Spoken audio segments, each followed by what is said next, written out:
नमस्कार, SPN 9 news आप देख रहे हैं। आपके साथ मैं हूं अक्षय अग्रवाल। देश भर में 6 चरणों का मतदान पूरा हो चुका है और 543 लोकसभा सीटों में से 486 सीटों पर वोटिंग की प्रक्रिया भी संपन्न हो चुकी है, जिसके बाद अब बाकी है 1 जून को होने वाला 7वां चरण, जहां 8 राज्यों की शेष बची 57 सीटों पर वोटिंग होगी।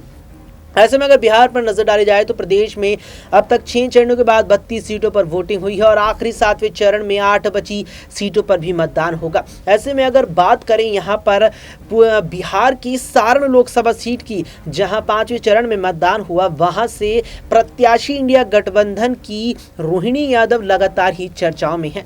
दरअसल रोहिणी यादव ने सारण लोकसभा सीट से इस बार चुनाव लड़ा मौजूदा सांसद और NDA प्रत्याशी राजीव प्रताप रूढ़ी के खिलाफ। राजीव प्रताप रूढ़ी वही नेता है जिन्हें रोहिणी के पिता लालू यादव ने 2009 के लोकसभा चुनावों में हराया था, लेकिन उन्हीं राजीव ने इन्हीं रोहिणी की माता राबड़ी देवी को 2014 के लोकसभा चुनावों में हरा दिया था और फिर 2019 में भी राजीव जीत दर्ज करने में कामयाब रहे थे। जिसके बाद अब बड़ा बदलाव करते हुए लालू यादव ने रोहिणी को चुनावी मैदान में उतारा और 20 मई को वहां वोटिंग भी हुई। लेकिन उसके बाद वहां यानी कि 20 मई के दिन ही एक बूथ सेंटर पर हिंसा भड़क गई, जहां बीजेपी और राजद के कार्यकर्ता आपस में टकरा गए और उसमें एक व्यक्ति की मौत भी हो गई। इस सब के बाद भी रोहिणी लगातार सक्रिय है और एक बड़ा बयान आज उन्होंने दिया, जहां मीडिया कर्मियों से बातचीत करती नजर आई और कहती दिखी कि बीजेपी वालों ने मुझ पर डंडे बरसाए और मुझे गालियां भी दी। जरा सुनिए रोहिणी ने क्या कुछ कहा। मेरे खिलाफ भी केस किया गया है। करो, मेरे खिलाफ केस करो, मेरे ऊपर तो डंडा मारा गया, गालियां दिया गया,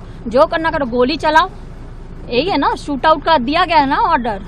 ये भाजपा के गुंडे रूडी जी बोलते हैं गोलियां चलेगी तो चलवाइए। बेटी जा रही है निहत्थे, पब्लिक में जा रही है। रोहिणी आचार्य को, इस बेटी को अगर एक खरोंच भी आया तो भाजपा वाले सारे जिम्मेदार होंगे, प्रधानमंत्री से लेकर के रूडी से लेकर के यहाँ पे बिहार गवर्नमेंट। तो सुना आपने, यहाँ पर रोहिणी यादव भारतीय जनता पार्टी पर हमला करती दिखी और साफ तौर पर कहती नजर आई कि भारतीय जनता पार्टी के नेताओं ने मुझ पर डंडे बरसवाए हैं और मुझे गालियां भी दी हैं।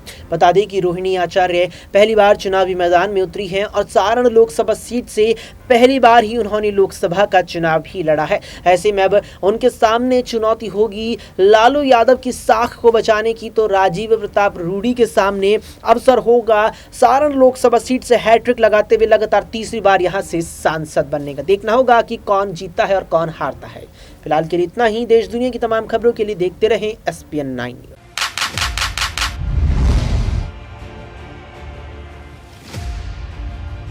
देश की जनता ने किसे सौंपी सत्ता की चाबी?